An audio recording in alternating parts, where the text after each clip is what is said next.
जी, आज हम पढ़ेंगे भगवत गीता के अनुसार कर्म और अकर्म क्या है। इसका उत्तर ये है कि अकर्म माने वो सब कुछ जो तुम्हें पता भी नहीं होता और तुम्हारे माध्यम से हो जाता है। कर्म और अकर्म का भगवत गीता में अंतर समझाना चाहा है कृष्ण ने, तो उसे गौर से समझिएगा। जैसे किसी का नाखून, किसी का अंगूठा या किसी ने अपनी गर्दन हिलाई, तो ये सब क्या है? अकर्म। उसी में और गहरे जाओ तो भीतर भोजन का पचना, मुंह में लार का बनना, पलकों का झपकना, ये सब क्या है? अकर्म। कर्म में तुम्हारी गतिविधियां आती हैं जिनके साथ तुम अपना कर्ता भाव जोड़ देते हो, जिनको तुम कहते हो कि मैंने किया। तुम आमतौर पर नहीं कहोगे कि मैंने अपना खाना पचाया, तुम कहोगे कि खाना पच गया। तुम उसका श्रेय या कर्तृत्व अपने ऊपर नहीं लेना चाहोगी। तो तुमसे संबंधित जितनी भी गतिविधियां हो रही होती हैं वो दो तरह की हुई। एक वो जिनका तुम श्रेय लेते हो और दूसरी वो जिनका तुम श्रेय नहीं लेते। पलक झपकने का श्रेय तुम आमतौर पर नहीं लेते। हाँ, यदि तुमने आँख मारी तो अलग बात है, फिर कहते हो कि हाँ मैंने मारी। पर किसी को तुमने गुस्सा मारा, इसका तुम श्रेय लेते हो कि मैंने गुस्सा मारा। तुम्हारी पलक झपकी, इसको तुम कहते हो कि मैंने नहीं किया। लेकिन तुमने गुस्सा मारा, इसको तुम कहते हो कि हाँ मैंने किया। गतिविधियां दोनों शारीरिक हैं, तो एक भेद किया गया है और ये भेद अहम के आधार पर है। अहम जिन कर्मों का श्रेय नहीं लेता उनको कहा गया है अकर्म, और अहम जिन कर्मों का श्रेय ले लेता है उनको कहा गया है कर्म। आगे कर्म के और भी विभाजन हैं, पर अभी हम कर्म और अकर्म की बात कर रहे हैं बस। तो अकर्म माने वो जो तुमसे हो गया, जैसे खांसी आ गई, जैसे छींक आ गई। अकर्म माने वो जो तुमसे हो गया, तुम्हारी चेतना ने वहां कोई चुनाव नहीं किया था, तुमने कोई निर्णय नहीं लिया था, बस हो गया। तुम यहाँ बैठे हुए हो और तुम्हारे पांव तले कोई छोटी सी चींटी आकर दब गई, ये अकर्म है। तुमने किया नहीं, बस हो गया। तुम अपने आप को इसके लिए दोषी नहीं मानोगे। आप कहोगे कि ये तो बस हो गया, मैं क्या करूं। कर्म वो जिसको तुम कहते हो कि मैंने किया। अब कृष्ण बड़े आगे की बात कर रहे हैं। वो कह रहे हैं अर्जुन को कि कर्म में अकर्म को देखो और अकर्म में कर्म को देखो। ये सूत्र क्या है, इसको समझिए। वो कह रहे हैं कि दोनों ही स्थितियों में कर्ता तुम हो ही नहीं। दोनों ही स्थितियों में जो हो रहा है वो पूरे तरीके से प्राकृतिक है। तुम बेवजह झूठ मूठ के कर्ता बन जाते हो एक श्रेणी के, और बोल देते हो कि मेरा कर्म। जो तुमको लग रहा है तुमने नहीं किया, वो तो तुमने नहीं ही किया। और जो तुम्हें लग रहा है तुमने किया, वो भी तुमने नहीं किया, वो बस हुआ है। तुम्हें यह झूठ मूठ धोखा हो गया है कि तुम उसके कर्ता हो। पलक झपकाई तुम कह देते हो कि ये तो अकर्म है, और गुस्सा मारा तो तुम कह देते हो कि ये कर्म है। अब सवाल यह है कि क्या तुम्हारे पास गुस्सा ना मारने का विकल्प था? तुम इतने क्रोधित हो गए थे कि तुम्हारा गुस्सा चलना ही चलना था, तुम्हारे मुंह से गाली निकलनी ही निकलनी थी। तो वास्तव में तुम्हारे पास कोई विकल्प था ही नहीं, तुम मजबूर थे। घटना पूरे तरीके से प्राकृतिक थी, पर तुम उसका पूरे तरीके से श्रेय लेने लग जाते हो कि मैंने किया।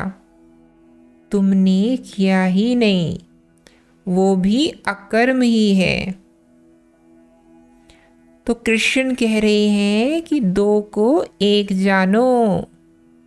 कर्म अकर्म है, अकर्म कर्म है, दोनों ही अनजाने में हो रहे हैं, दोनों ही बेहोशी में हो रहे हैं। बस एक में तुमको यह भ्रम हो जाता है कि वो तुम्हारा स्वाधीन चुनाव है, लेकिन वहाँ ना तुम्हारी स्वाधीनता है और ना चुनाव है। तुमने चुनाव किया ही नहीं है, वो बस हो गया है। जैसे तुम कह देते हो ना कि मैंने इश्क किया, वो किया थोड़े ही है तुमने, वो तो हो गया है। अंग्रेजी इस मामले में थोड़ी ज़्यादा ईमानदार है। वो कहती है फॉलिंग इन लव। तुम्हें पता थोड़े ही चला, तुम फिसल गई और हो गया। पर तुम कहते हो कि नहीं मैंने किया, और फिर उसके आगे की कहानी भी बनाते हो, क्योंकि अब तुम कर्ता बन जाते हो ना कि अब मैंने प्रेम किया तो मुझे विवाह भी करना होगा। अरे नहीं भाई, ये सब शारीरिक खेल है। कोई आदमी दिख गया, कोई औरत दिख गई, शरीर में कुछ चीज़ें हो गई, जैसे पलक झपकती है वैसे ही कुछ हो गया। रसायन थे कुछ, वो जाग गए, कुछ हार्मोन थे वो उठ गए, और दिल धड़कने लग गया। ये अकर्म है, ये पूरे तरीके से केमिकल या रासायनिक बात है। ये अकर्म है, इसमें कहाँ तुम कर्ता बन रहे हो, ये कर्म है ही नहीं।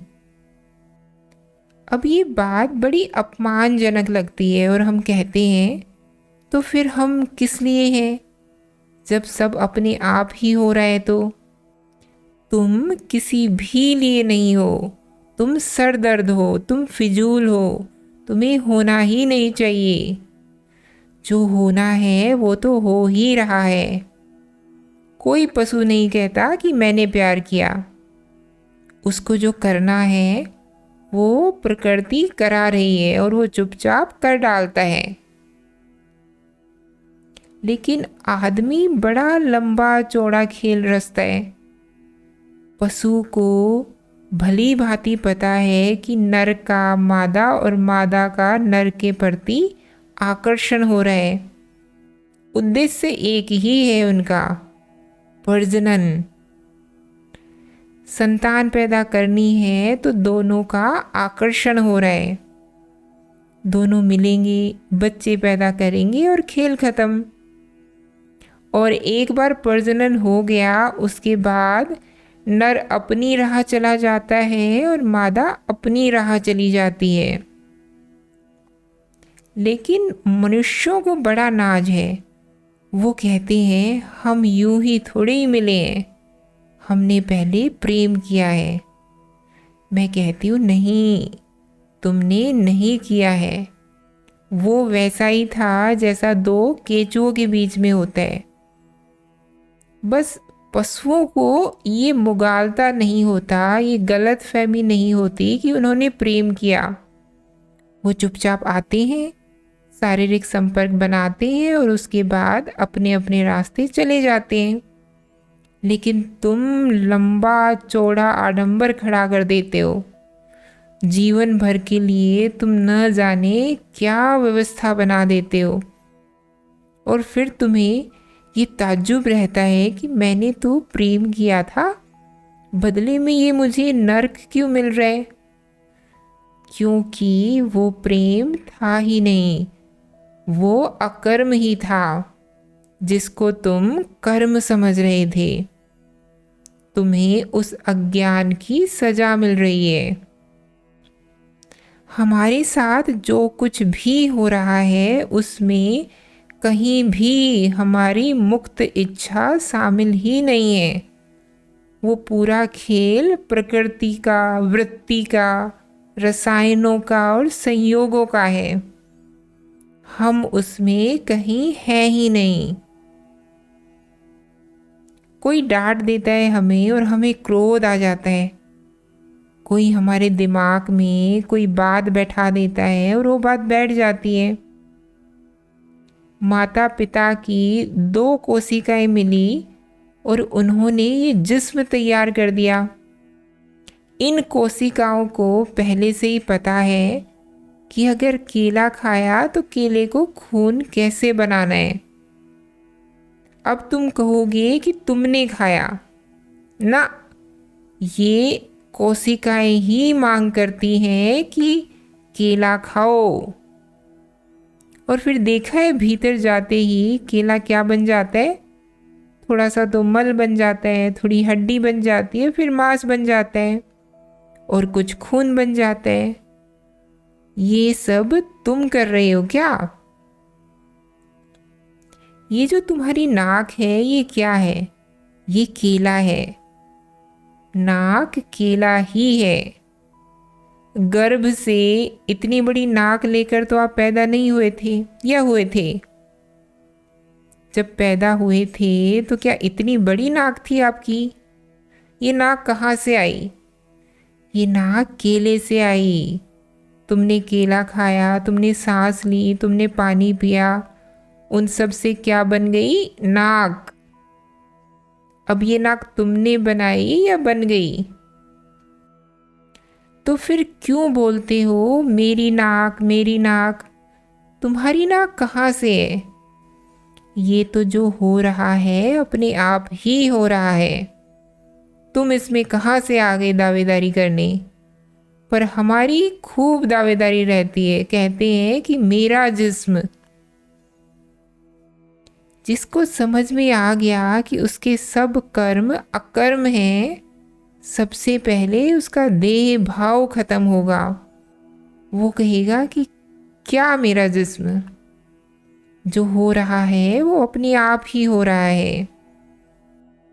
सोचो तुम कोई केला खाओ और वो केला हाथ बनने की जगह सींग बनने लगे तो क्या कर पाओगे? कुछ कर सकते हो? तुम्हें समझ में ही नहीं आएगा कि ये क्या हो गया। तुमने तो कहा नहीं था कि केला भीतर जाए और हाथ ही बने, जबकि केला भीतर जा रहा है और क्या बन रहा है? हाथ बन रहा है। और ये हो कि केला अंदर गया और सींग बन गया, अब क्या होगा? अब भी कहोगे कि मैंने किया? अब तो कहोगे अरे डॉक्टर साहब कुछ हो गया है मुझे। अब क्यों कह रहे हो कि कुछ हो गया है? अभी भी कहो ना कि मैंने किया। अब क्यों नहीं कहते कि मैंने किया? क्योंकि ना पहले तुम कुछ कर रहे थे और ना अभी तुम कुछ कर रहे हो। जो हो रहा है वो अपने आप ही हो रहा है। तुम्हारे जो विचार हैं, तुम्हें लगता है कि मेरे विचार हैं। तुम्हारे विचार थोड़ी ना है। जैसे सींग होता है वैसे ही मस्तिष्क होता है, शारीरिक। सींग क्या है? शरीर। मस्तिष्क क्या है? शरीर। और विचार क्या है? मस्तिष्क की गतिविधि। सींग में खुजली हो तो तुम कहोगे क्या कि मैंने खुजली की? अपने आप हुई ना। वैसे ही मस्तिष्क में जो खुजली उठती है उसका नाम होता है विचार। क्यों बोलते हो फिर कि ये मेरे विचार हैं? You know, my thoughts on this issue and all that. तो बात ही खत्म हो गई। अब आगे आपसे कोई बात हो ही नहीं सकती। जो कह दे कि माई थॉट्स मेरे विचार, वो समझ लो मूल रूप से ही अज्ञानी है। आगे उसकी क्या बात सुनी जाए। जो अपनी खुजली पर दावेदारी करे वो आदमी बुद्धू ही हुआ ना। आपको खांसी आती है, आपने खांसी आमंत्रित करी थी क्या? अगर तो तुमने खांसी आमंत्रित करी थी तो बड़ा अपराध कर रहे हो। खांसी कैसे आई? बिना बुलाए अपने आप। विचार कैसे आते हैं? बिना बुलाए अपने आप। खांसी पर कोई नियंत्रण है? थोड़ा बहुत। जितना खांसी पर नियंत्रण है उतना ही नियंत्रण तुम्हारा विचार पर है। थोड़ा बहुत कुछ कुछ करके उसको दबाया, रोका। जैसे खांसी नहीं रोक पाते वैसे ही विचार नहीं रोक पाते। वैसे ही सपने हैं तुम्हारे। कौन कौन तय करता है कि आज क्या सपना लेना है? खांसी, सपना, विचार, ये सब एक हैं। तुम क्यों कर्म और अकर्म का भेद बनाते हो? ये सब अपने आप ही हो रहा है, पर तुम भेद बना देते हो। तुम कहते हो कि खांसी आई, पर विचार मैंने किया। नहीं किया, नहीं, विचार भी आ गया। जैसे खांसी आई, उसके साथ भी वही बर्ताव करो जो खांसी के साथ करते हो। विचार आया और चला गया। ये मत कह दो कि ये मेरा है। सारी दिक्कत तब शुरू होती है जब तुम विचार के साथ अहम को जोड़ देते हो, कर्तृत्व जोड़ देते हो। विचार आया और चला गया, खांसी आई चली गई, डकार आई चली गई। अपने आप को फांसी पर थोड़ी ही चढ़ा दोगे कि डकार मार दी। तुमने थोड़ी ही मारी है, आई थी और चली गई। वैसे ही वृत्तियां होती हैं। क्रोध तुम्हारा क्रोध है ही नहीं। एक बार तुम ये समझ गए कि तुम्हारा क्रोध नहीं है, उसके बाद तुम क्रोध का समर्थन नहीं करोगे, क्रोध के साथ जुड़ोगे ही नहीं। आया है, किसका क्रोध है? देह का क्रोध है। किसका क्रोध है? प्रकृति का क्रोध है, सिखाया हुआ क्रोध है। इन कोशिकाओं में क्रोध पहले से ही बैठा हुआ है, और इन्हीं कोशिकाओं को ये भी पता है कि किन मौक़ों पर क्रोध को जागृत हो जाना चाहिए। आने दो उसको, आएगा और फिर चला जाएगा। जब कह देते हो कि मेरा क्रोध, तब तुम उस क्रोध के जिम्मेदार बन जाते हो, और जिम्मेदारी लोगे तो फल भी भुगतना पड़ेगा। जो कर्ता बनेगा वो भोगता भी बनेगा।